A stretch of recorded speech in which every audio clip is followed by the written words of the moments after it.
Thank you. That was beautiful. Beautiful. Thank you so much. That really settled me in a way. Thank you so much. Thank you.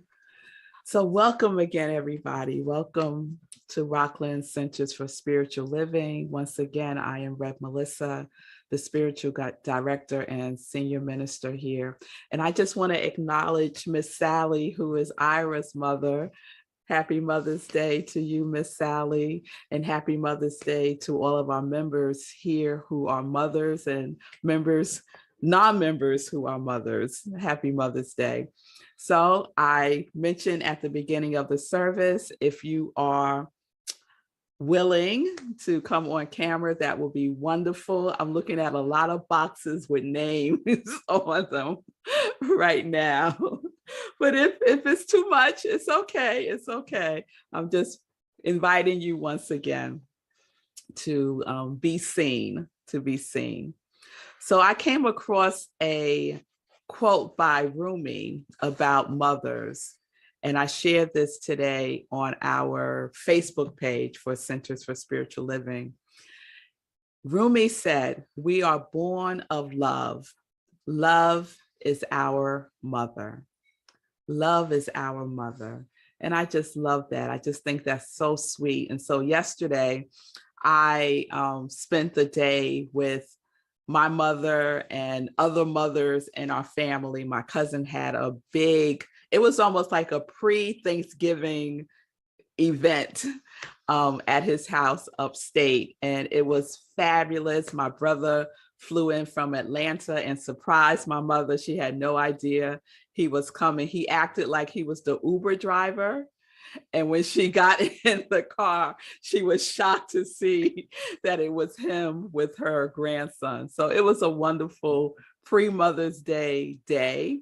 And I'm not sure what my clan here has plans for me, but I'm sure it's going to be something lovely. So welcome again. And thank you for spending part of your Mother's Day with us here at Rockland. So our main theme is revision, feeling tone, right? And it's the second component of our annual theme, remembering, revisioning, and renewing. And so last Sunday, I started with, "Can You Feel It?" Right? Can you feel it? That song from the Jackson 5, I share that it had been playing in my head just out of the blue. I woke up and that song was in my head, and I changed the sermon from, I think, "What's on Your Spice Rack" to "Can You Feel It?" And that song, the message of that song, similar to Imagine by John Lennon, that song, "Can You Feel It?" is a mental equivalent of what the world can be. It was the Jackson 5, and Michael Jackson wrote the lyrics to that song. It was his mental equivalent of visioning a world that, as CSL says, a world that works for everyone. And I just want to share the opening verse again. If you look around the world, if you look around, the whole world is coming together now. Can you feel it? Can you feel it? Can you feel it? Feel it in the air. The wind is taking it everywhere. Can you feel it? Can you feel it? Can you feel it? Right? And so that was the invitation for us to feel our lives, to feel the mental equivalent that we're building for our lives. It's not just about thinking about it, right? Change your thinking, change your life. Yes, but also the feeling tone of what it is that you are thinking, right? And those two things have to be in alignment. So all that happened, right, last Sunday. And then this past Friday, something else happened with that song. So I haven't actually heard the song played anywhere for quite some time. And I get in my car on Friday to pick up Zola from the train station, turn on the radio, and what song comes on? What song is playing? Can You Feel It? So I went crazy in the car. I was laughing hysterically. I started singing the song out loud. And then I found myself like bursting into tears, just bursting into tears with just joy and confirmation. I really felt like the universe was winking at me, just saying yes, yes, yes to me. And so that synchronistic moment of that song playing on the radio was really confirmation of the feeling tone that I feel is being built here at Rockland CSL, right? It was not a coincidence. I shared that story with a couple of folks. They said, oh, what a coincidence. I was like, it's not a coincidence. It was synchronistic. It was synchronistic. I came across a quote from Carl Jung, and he said this. He said, synchronicity reveals the meaningful connection between the subjective and objective worlds. So we know in our science of mind teaching that there are not two minds, right? Only two names. And they go by subjective mind and objective mind. Or as Ernest Holmes writes in the Science of Mind text, mind comes unto two classifications: the objective or our conscious mind, and the subjective or our subconscious, unconscious mind. And he writes, the subjective or subconscious mind acts upon our thoughts. It is the mental law of our being and the creative factor within us. So I believe that I attracted that song to be played right at that time because my mental equivalent was so strong, right? The energy and my focus and attention on it was so strong that it just magnetized, and there it was, right there at that moment, a synchronistic moment. And I'm sure that all of you have had that experience of something happening seemingly out of the blue, but it was really a synchronistic moment, right? Something as simple as thinking about calling somebody and then they call you. Or something as simple as deciding, you know what, I'm going to go a different way to the supermarket. And then you run into somebody, right? So we all have had those moments. So we can use those experiences as we continue to build our mental equivalent. So we know there is one subjective mind, and we call our subjective mind one law. It's one law. I love that we have a bunch of laws, right? We talk about the law of attraction, the law of mental equivalent, the law of correspondence, the law of cause and effect, but there is one law. There is one law that is being expressed in a multitude of ways, right? Because I think God is generous in that way, right? Well, maybe they won't get it this way. Maybe they'll get it that way, right? So we have all these options that we can use to build our mental equivalent, right? So when we build our mental equivalent, we're building it into something, right? We are making use of it with a capital I-T, and we're drawing it into us, right? We're making that connection. So what I know is it's impossible to think one thing and produce another thing. Impossible. You could try to trick yourself if you want to, but it's impossible to think one thing and produce another. And so synchronicity is the demonstration of the activity of the one mind in action. That's how I view it. So we are consistently drawing from life what we think into it, either constructively or destructively. We build a mental equivalent by what we are thinking into the law, and we also build a mental equivalent by what we are feeling into the law. So remember, it's impossible to think one thing and produce another. So when I say, can you feel it? Can you feel it? Can you feel it? All right. So I hope you're doing okay with the feeling it. Don't lose the feeling. Don't lose the feeling, because when we feel it, things happen, things start to move. But what happens, right? Sometimes we stop feeling it when something doesn't go right. Sometimes we don't feel it if we can't see it right before us. Sometimes we don't feel it if everybody else isn't feeling it, right? So we have to remember our feeling tone is so critical. And the reason why I'm spending this much time recapping this again, because I really want to stress how important the feeling tone is, right? Okay, so let's get to today's message. Can you keep a secret? Can you keep a secret? How many of you say yes? Just raise your hands, or, oh, okay, okay, all right. I think I'm a great secret keeper. Did someone say no? I think I'm a great secret keeper. I'm thinking about a family member who is not a great secret keeper. So if you ever want anything to be known, you tell this one particular family member and everybody will know what the secret is. So I know you probably thought, given the title of the talk today is Can You Keep a Secret, that I was going to focus a lot on the elements of secret, right? Yes, no? Yes, okay, all right. Nope.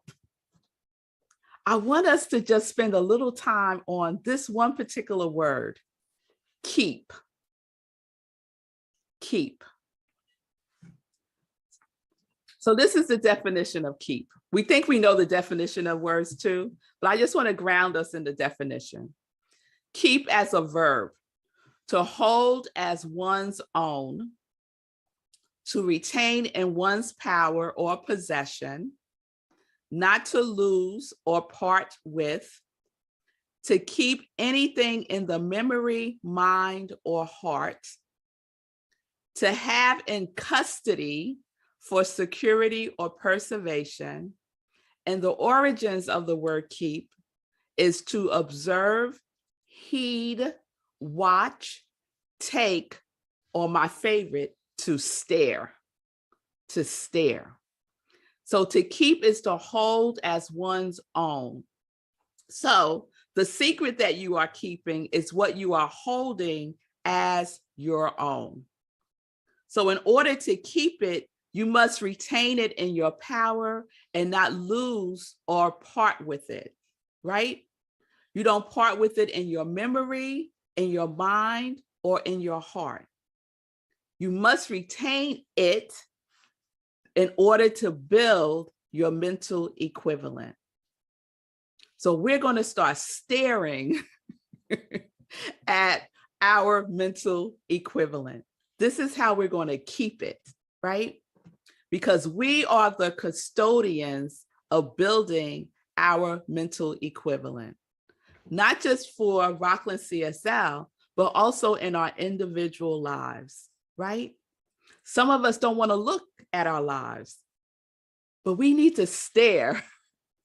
We need to stare and take possession of it, right? As we build our mental equivalent. So we're keeping it in our memory. And what's our memory? Where is our memory resting? Our memory is the seat of the subjective mind. The subjective mind is the seat of memory, right? That is where memory is, our subjective mind, and our subconscious mind is where our memory resides, right? So we are keeping it in our memory, and we don't have to do anything about that. It's there, right? It is there. We're keeping it in our mind, and we know already that when we talk about mind, we're talking about one mind, the subjective and the objective mind, the conscious and the subconscious mind that is co-creating with the universal mind. Yes? And we're keeping it in our heart. Our heart is the representation of the feeling tone. Our heart is the representation of, can you feel it? Yes? So you have the custodian, and you have the custody, and you have the preservation, right? This is our responsibility in building our mental equivalent. And this is the secret that we are keeping. That is the secret that we are keeping, right? Emmett Fox writes in the book, The Mental Equivalent, and The Mental Equivalent is our companion book this month. He writes, you already have a mental equivalent for everything that is in your life today. And you must destroy the patterns for the things you do not want, and then they will disappear.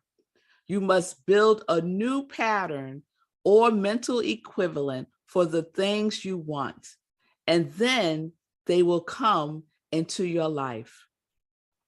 So how do you keep it? How do you keep this secret, this mental equivalent that you are building? How do you do that, right? So Emmett offers what he refers to as the secrets for keeping your mental equivalent. So I want to share that with you. So Emmett says that in order to build a mental equivalent, we need to make sure that we're building it from a place that is harmonious, right? So first we want to get in a place of harmony within ourselves, right? So keep in mind the definition of keep. What are you keeping? What is being kept? Let's keep harmony within ourselves, right? How do you get yourself into a harmonious position or a harmonious feeling tone? What are some of the things that you do for yourself to help yourself be harmonious? So for me, one of the things that works like magic almost is music. Music will get me in a harmonious state of mind. Without a doubt, I don't care how low I might be feeling. There are certain songs. One of them is a gospel song called God Is. Google it. That song will get me right every single time. It goes, God is the source and the strength of my life. He moves all pain, misery, and strife. He promised to keep me, never to leave me. And it goes on and on. And by the time that first verse is done, I'm good. I am good. I am good. The song that did it, Cheryl gave me a hallelujah. I see you, Cheryl. The song that did it for me when I was a little girl, if my mother sang this song to me, I knew all was right in the world. You are my sunshine. Oh, that song would put me in a place where I felt like I was like the star. I was the star. So what is it that does it for you? Kristen said, it's Hafiz does it for Kristen. Yes, yes. Ira and Julie singing their Hafez album just okay. All right, up, man. Here you go. The Levins. Listen to the Levins. That will get you in a harmonious space, right? So what we're feeling is important, right? As we keep our mental equivalent, that's what we're keeping. We're keeping our mental equivalent. To hold as one's own. This is the definition. I just want to repeat it. To retain in one's power, not to lose or part with, to keep anything in the memory, mind, or heart. And if you can't remember that, just remember to stare. Just stare. Go within and stare. Stare at your mental equivalent. Stare at your feeling tone. Stare at it, right? Stare at it. So let's unpack Emmett Fox 4 secrets. I think there are 4 or 5 secrets that he shares in that little book about how we can keep our mental equivalent, right? So first he says, keep the mental equivalent of what it is that you want. He says the secret of successful living is to build up the mental equivalent of what you want and to get rid of, to expunge the mental equivalent that you do not want. It sounds so simple, right? I'm just going to get rid of what I don't want and I'm going to have what I do want, right? Before this talk is over, we would have gone back into our old pattern of what it is that we don't want. So we really have to be vigilant about changing our thought and keeping it changed. We change our thinking and then we change right back into it again.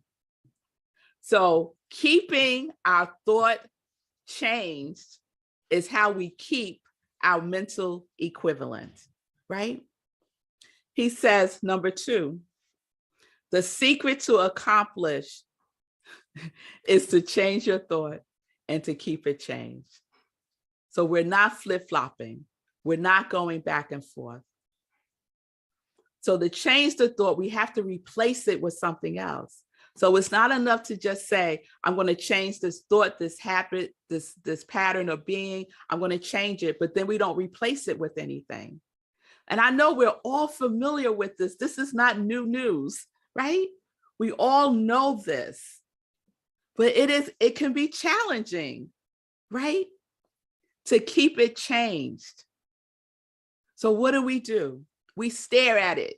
We pay attention to it. We focus our attention on it.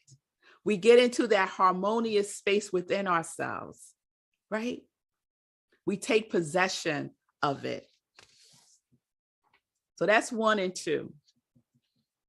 3, he says, keep your attention and focus concentrated on harmony and success. It is not willpower. Some of us think it takes a lot of willpower. I got to make this happen, right? No, it's not willpower. It's God's power. Let will off the hook. It's not will's power, it's God's power. We are using God's power. There is a force for good in the universe and we can use it. We don't have to create it. We don't have to make it. We just need to use it. Yes? So don't be tense. Don't tense up about it, right? I'm going to make this happen. I'm going to get this, right? We're so tense, right? Thinking that we're going to make it happen. But when you are tense, you're always looking from the outside in. It takes us off of our focus, actually, right? Emmett says that tension is probably the greatest failure to demonstrate. So the mind always works ineffectively when we are tense. And this is probably one of the things that I love about transcendental meditation. I shared that I've been practicing TM since the beginning of the year, and it has totally transformed my meditation practice, totally transformed it like nothing else has ever transformed for me in practicing different forms of meditation. And one of the things that one of the instructions is sit comfortably, connect, close your eyes, wait a minute, and just be easy and effortlessly.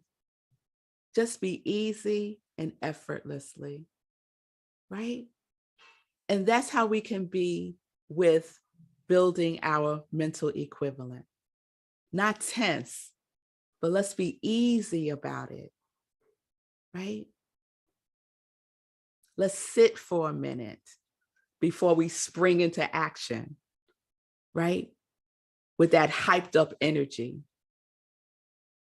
So speaking of action, that's the fourth secret in keeping your mental equivalent. Emmett Fox writes, keep true action. And I spoke about this a little bit last Sunday. He writes, believe what you are thinking, and to prove that you believe it, you must act the part. Act your part as though the new condition were already in being in your outer world. This is not faking it until you make it. So fake it till you make it is one of those terms that always rubs me the wrong way. I never liked it, and I could never articulate why. And so now I can, because we're not faking it. We're believing it, right? We're acting as if. It doesn't say, it is done unto you as you fake believe. No, no. It is done unto you as you believe. And even before that, I talked about this weekend in SIP. Even before it is done unto you as you believe, there's one word that people leave out of that verse from the Bible consistently. The first word is go. Go. It is done unto you as you believe. So there is action that we must take in our believing. It's not just going to happen. We have our part to do, right? So we are keeping true action, true action. And this is what Emmett says about true action.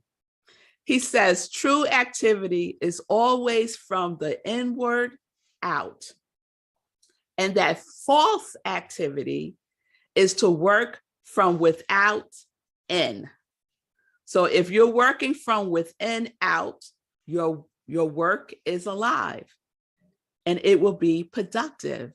But if you're working from the outside in, your work is dead and it will have a bad effect on you, right?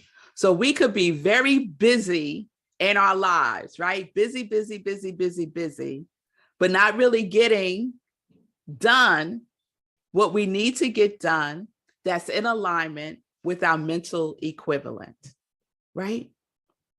So I shared last week also about my experience of false activity, right? I found myself in false activity when I accepted this very high position, paying a whole bunch of money, and was miserable, was absolutely miserable, right? And that was because it wasn't harmonious for me. It just was not harmonious for me. And I was tense about it. I was trying to make it work, right? And after 3 long weeks, I said, no. I choose my mental equivalent. I'm keeping my mental equivalent of working with and as joy, right? So we also need to know what we are willing to say no to in order to keep our mental equivalent. We have to demonstrate discernment about keeping our mental equivalent. Yes? I often ask myself, is what I'm about to say yes to alive for me or dead for me? I check in with myself. Does this feel harmonious or inharmonious, right? Is this something that I'm engaging in from within first or from without? And then I stare at it.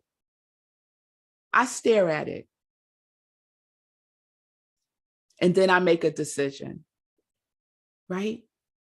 Because being busy doesn't necessarily mean that we're keeping our mental equivalent. And this has been said in so many ways, and I found a couple that I want to share. Socrates said, Beware the busyness of a barren life. Beware the busyness of a barren life. So are you busy and your life is barren? If it is, you may not be keeping your mental equivalent, right? Ernest Holmes put it this way: the doorway to the absolute stands open at the center of our intuitive perception, right? So our intuition is always guiding us, right? Our intuition keeps, I like to think of my intuition as keeping the high watch of my mental equivalent, right? And it will start speaking to me. Oh, Melissa, come back, love. Come back. Where you going, girl? Come here. Sit down for a minute. Look at this, right? Or I'll have a dream, right? So there's a doorway to the absolute. And what is the absolute? God, universe, source, life itself, right? It's always open at the center of our intuition, right? Because what? Intuition is God as man, God as woman, God as us. That is intuition. So let's pay attention to that.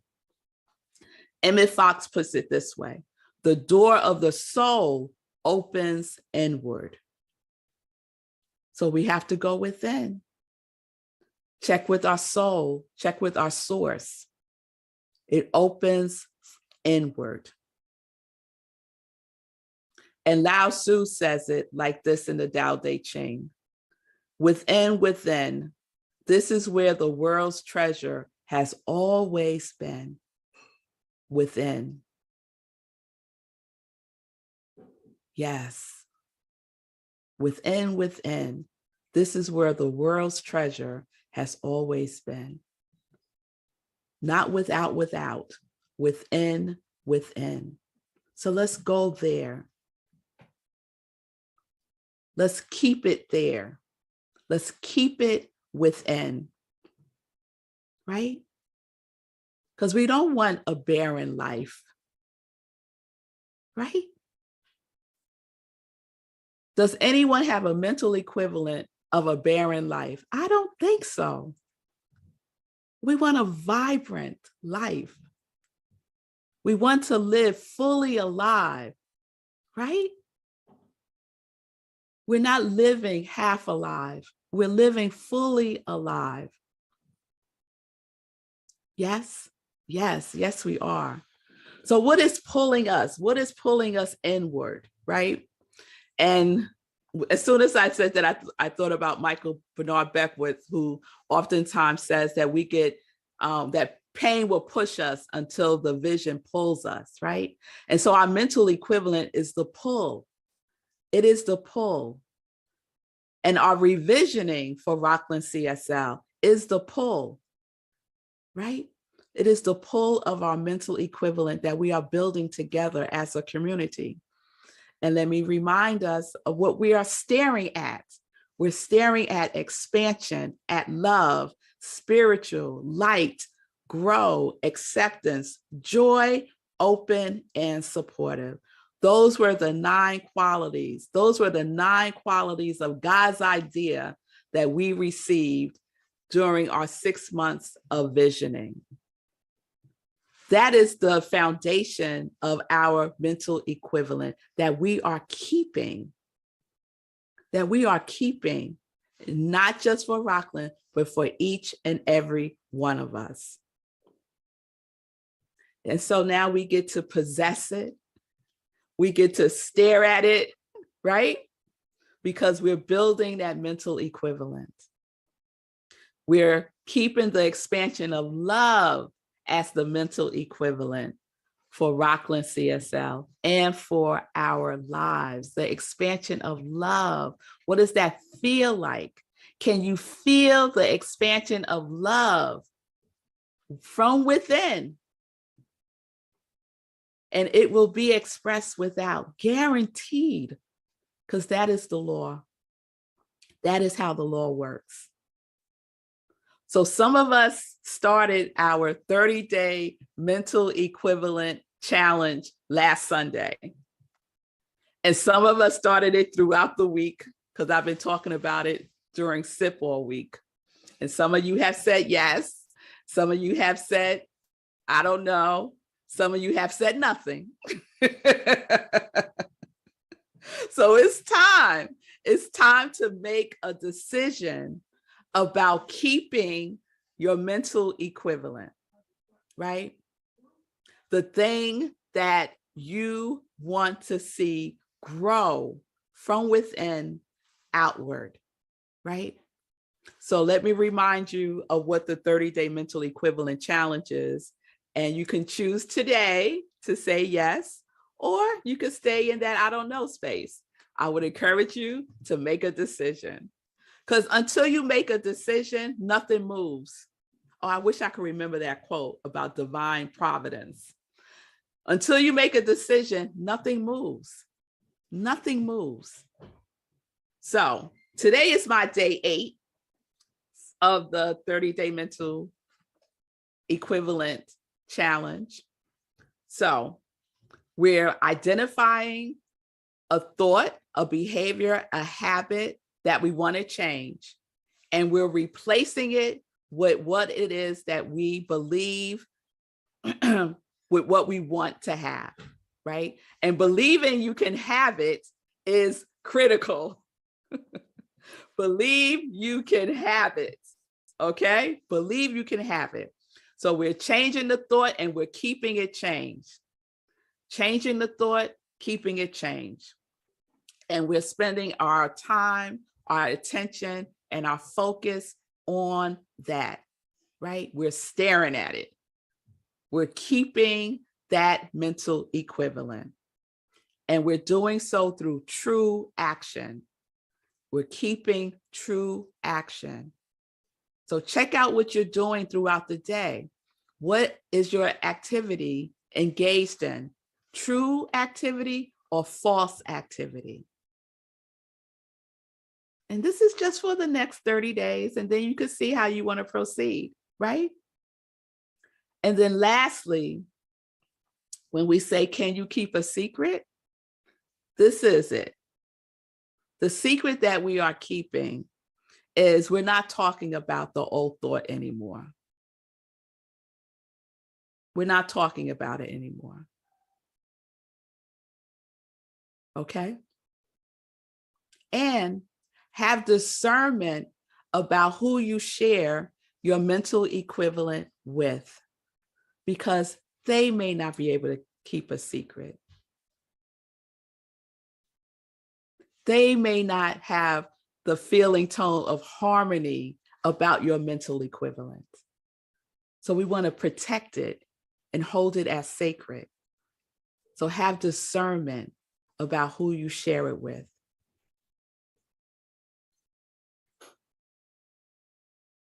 And so there we have it. Keep the mental equivalent that you want. Keep your thought changed. Don't go back. Keep your attention and focus concentrated on harmony and success. Keep true action and keep it to yourself. All right. All right. And if you want to do the 30-day mental equivalent challenge, you can put it in the comments. And this is what we're doing every day. This is our practice every day to build our mental equivalent. So for our spiritual mind treatment, I wanted to do something in honor of Mother's Day. And I found a beautiful poem by Khalil Gibran, and you might be familiar with it. It's called Your Children.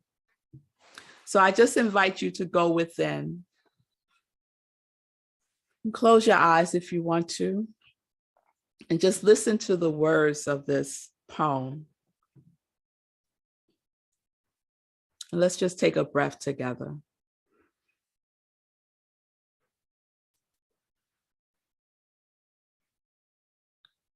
Your children are not your children. They are the sons and daughters of life longing for itself. They come through you, but not from you. And though they are with you, they do not belong to you. You may give them your love, but not your thoughts, for they have their own thoughts. You may house their bodies, but not their souls, for their souls dwell in the house of tomorrow, which you cannot visit, not even in your dreams. You may strive to be like them, but seek not to make them like you. For life goes not backwards, nor tarries with yesterday. You are the bows from which your children, as living arrows, are sent forth.